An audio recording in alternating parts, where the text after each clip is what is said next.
Did? You're good to go whenever. Parent Okay. ever. Rebecca, we're going to read our story now. It's time to be quiet. So, tonight we are starting Jotham's Journey. We're going to read all the way until Christmas.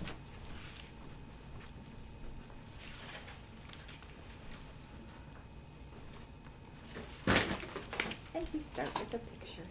Is that too dark? Yes. And are we starting over? Do what? Am I starting over? Yeah, if you don't mind. Okay. Start over. Quiet.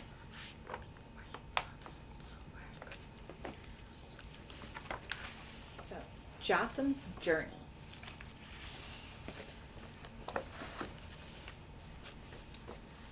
Darkness. Jotham pulled the scratchy gray blanket more tightly around his shoulders, but the wind still slithered down his neck. It was colder now that the sun had dropped below the bare hilltops behind him. Far off to his right was the salty sea where nothing lived, and just over that ridge in front of him, the one that formed the other side of the valley he was in, his family camped. They would be asleep now, warm and safe inside the finest goatskin tents ever made. I would be too, Jotham thought, if only Father weren't so stubborn. A devil's howl came from somewhere in the distance and echoed off the valley walls. A jackal, Jotham knew instantly. A wild dog, far enough away as not to be a danger to his little herd of lambs. Though on this particular night he had no lambs to worry about. Still, the sound stabbed at Jotham's heart like a knife. He sat perfectly still for several minutes, careful not to make even one breath of noise. One couldn't be too cautious when jackals were about. The jackal howled again, closer this time, Jotham judged. The thought sent tingles spreading out from his spine, like a million ants biting his skin. Not that he was afraid, of course. He was Jotham of Jericho, after all, ready to fight jackals or snakes or bears to defend his flock. But still, a 10-year-old boy alone, with only his tunic, his staff, and a little wool blanket, could be a very tempting meal for a hungry jackal. Jotham wedged himself a little deeper into the craggy rock. He didn't really like the thought of spending another night in the cold. But it was worth it, wasn't it? Jotham wasn't quite so sure anymore. Everything had been fine until yesterday. Each morning Jotham would gather his lambs, lead them to the drinking hole, and then to a small field of green grass where they could eat and play all day. In the evening, he'd bring them back to the camp again to rejoin the rest of the flock. His older brothers would do the same with the bigger sheep. Only his brothers got to go to the fields that were bigger and farther away. Sometimes they even got to spend a whole night out with their flock, sleeping under the stars on goatskin mats Mother had made for them. They even got to take their meals with them, carrying them in special baskets that stacked on top of each other and tied together with a leather thong. All Jotham ever got was a piece of bread and a chunk of dried meat, carried in a bag made from the stomach of a goat. A bag that was now empty, Jotham remembered, and his stomach let out a growl so loud he was afraid the jackal would hear. But then, yesterday morning, everything had changed. Jotham had just picked up his lunch bag and hugged his mother when he heard his father talking to Jethro, Ephraim, and Eleazar, his older brothers. "Take your flocks to the valley of Hebron," his father was saying. "You will find there a man named Zadok of Kadesh. Sell him the better tenth of your sheep. He will give you a fair price." At those words, Jotham's heart began to ache. The valley of Hebron? That was right next to the city of Hebron. His brothers were going to a city with thousands of people, a marketplace full of exotic foods and magical toys, a city with deep wells and brightly colored flags and music that played all day and all night. Hebron. Oh, how Jotham longed to go with his brothers, to see the sights and to smell the smells of a city of wonders. In fact, he could almost taste. "I'm going with them." The sound of Jotham's voice had shocked even himself. At his words, everyone stopped, then turned and stared at him.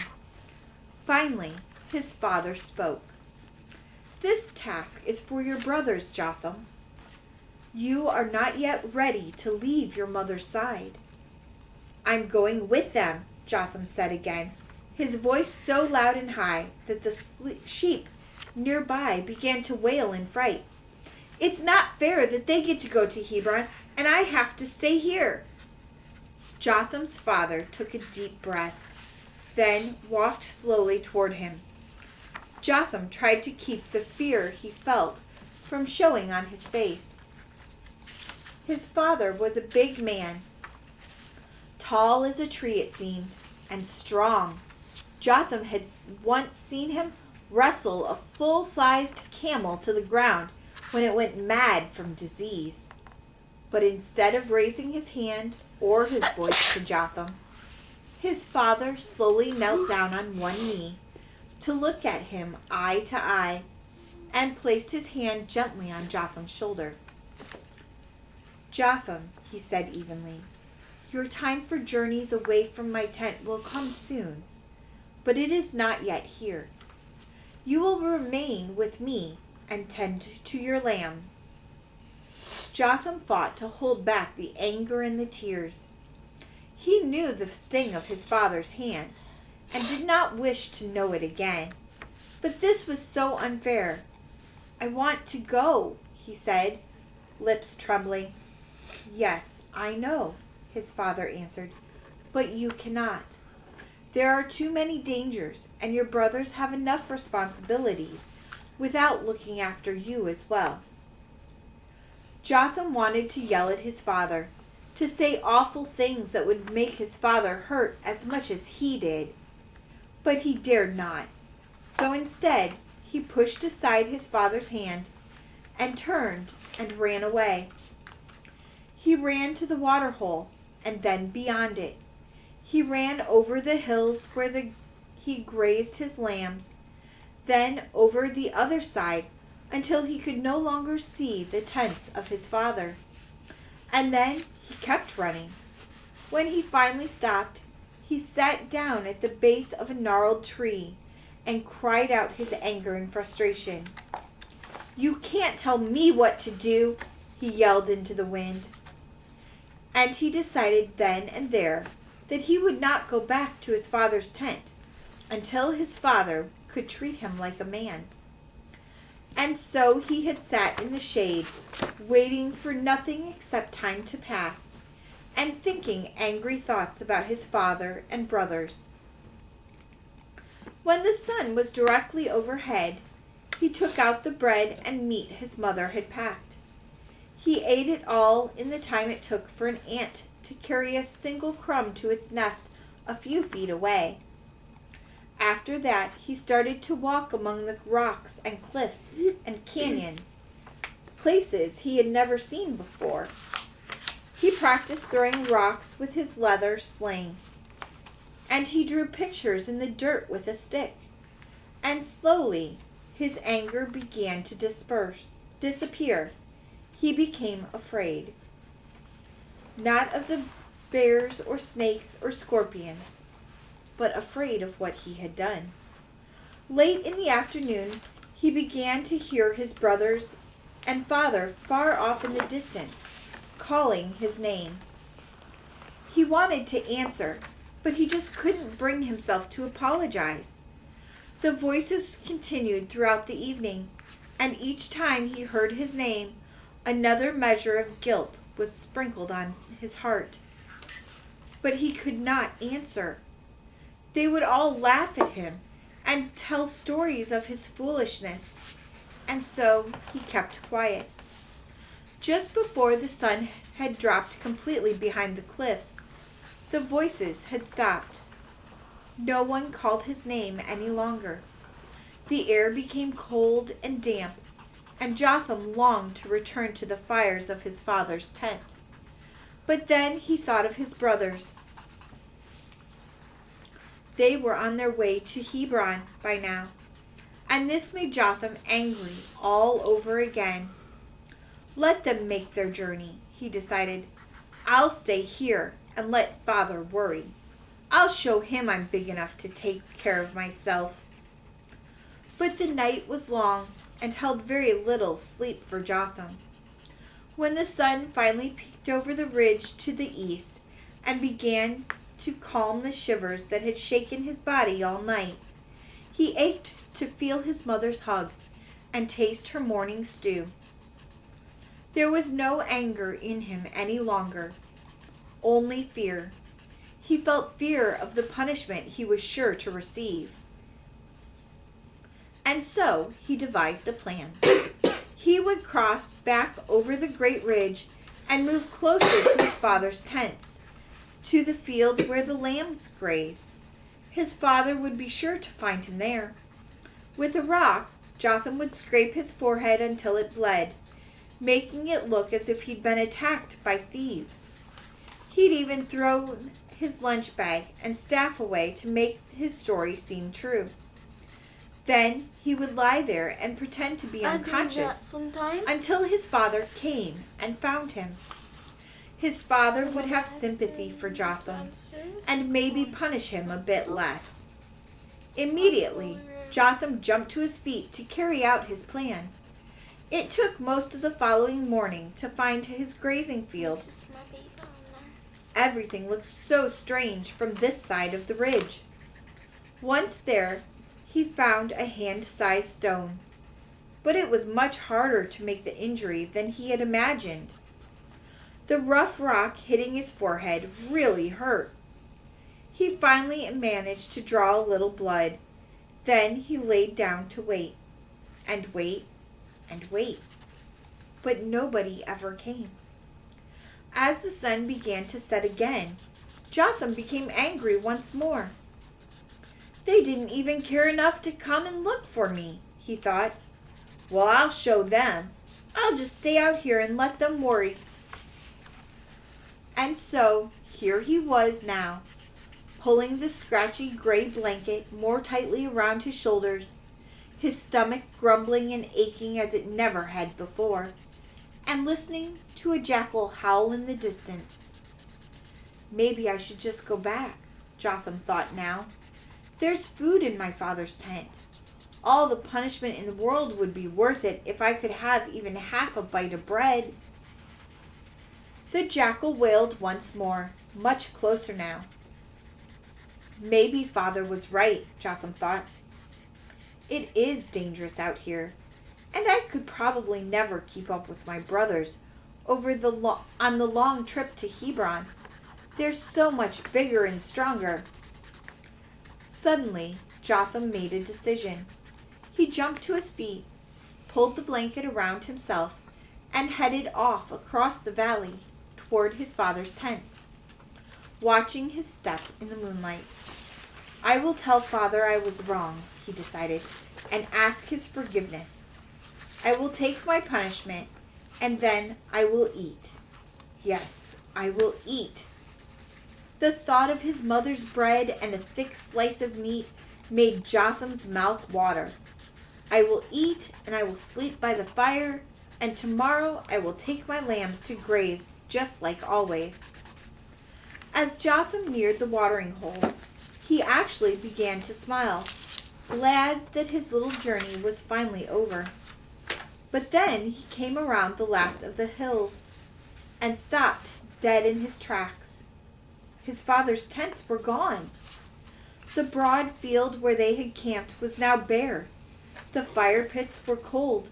The sheep pens were empty. They left me, Jotham thought. They didn't even care enough to come and look for me. He sat in the dirt and began to cry. And he cried for what seemed like most of the night. He cried at the thought of being alone. He cried at the thought of being left behind. But mostly, he cried at the thought that his father didn't love him enough to stay and look for him. He felt as if some rough giant hand was crushing his heart between its fingers. Finally, still sobbing, Jotham stood and began to pick through the remains of the camp, hoping to find a corner of bread or a scrap of meat.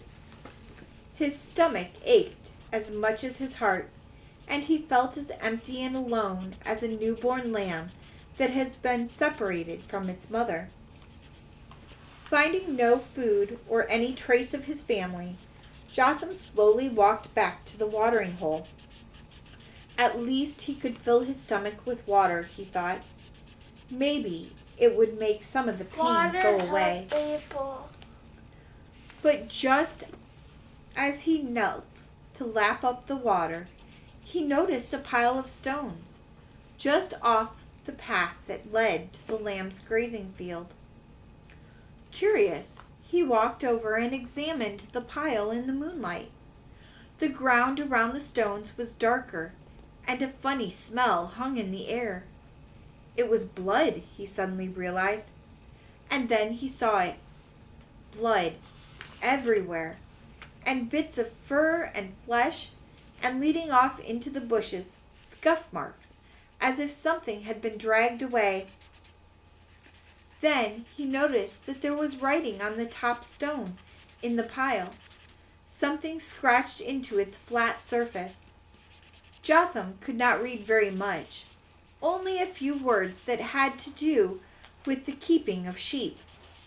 But there was one word that Jotham could read, and he gasped as he saw it now, written on that stone topping the pile. It was his name. Jotham, it said. What the other words said he did not know, but this one word was clear, and so was its meaning on top of stones piled like this. They think I'm dead, Jotham cried aloud. They think I was killed by some animal and dragged off to be eaten. And then he began to cry again. Not a cry of anger anymore, and not a cry of loneliness. A cry of fear. I want my father, he cried, and fell with his face in the dirt, clutching his little blanket. I want my father, he screamed over and over. But there was no one to hear him. Finally, after a very long time, he realized that his family wouldn't even be looking for him. It was he who would have to find them. But where would he look? Which way did they go? How long had they been gone? Jotham didn't know, but he knew he must search. He lay there next to the pile of stones that marked the place where his family thought he'd been killed.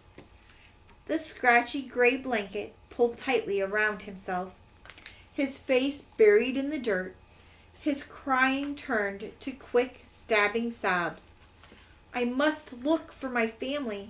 I must search until I find them wherever they are, he thought. And somewhere, very close by, a jackal howled. For centuries, the people of Israel rebelled against God. He had called them his chosen people. They called him cruel and unfair. He had given them a land flowing with milk and honey. They thanked and worshipped other gods. So finally, 750 years before Jesus was born, God sent the prophet Isaiah to the children of Israel. Through Isaiah, God said to them, "Hear, O heavens, listen, O earth, for the Lord has spoken. I reared children and brought them up, but they have rebelled against me. Ah, sinful nation, a people loaded with guilt, a brood of evildoers, children given to corruption. They have forsaken the Lord. They have spurned the Holy One of Israel and turned their backs on him." Isaiah 1, 2-4. But God didn't send Isaiah just to condemn the people of Israel. He also sent him to explain that it didn't have to be that way. He sent Isaiah to give them a message of hope, if only they would listen. In Isaiah chapter 1, verses 18-20, the Lord says, "Come now, let us reason together. Though your sins are like scarlet, they shall be as white as snow. Though they are red as crimson, they shall be like wool. If you are willing and obedient, you will eat the best from the land. But if you resist and rebel, you will be devoured by the sword." And then Isaiah told Israel a great secret, a secret of one who was coming that would save them from the darkness they had created for themselves. The people walking in darkness have seen a great light.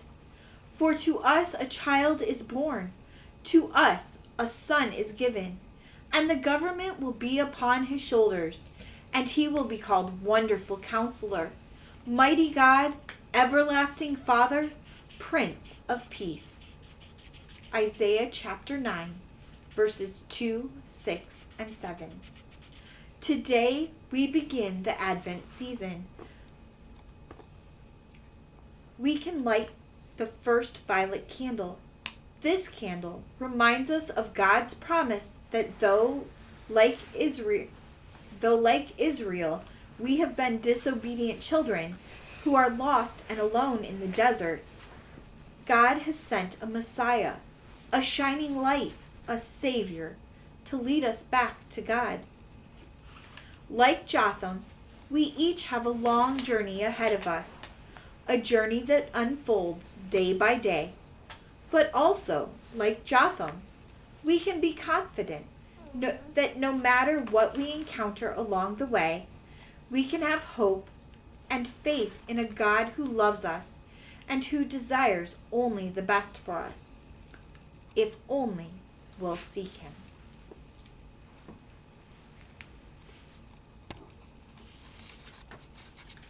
We'll read more tomorrow.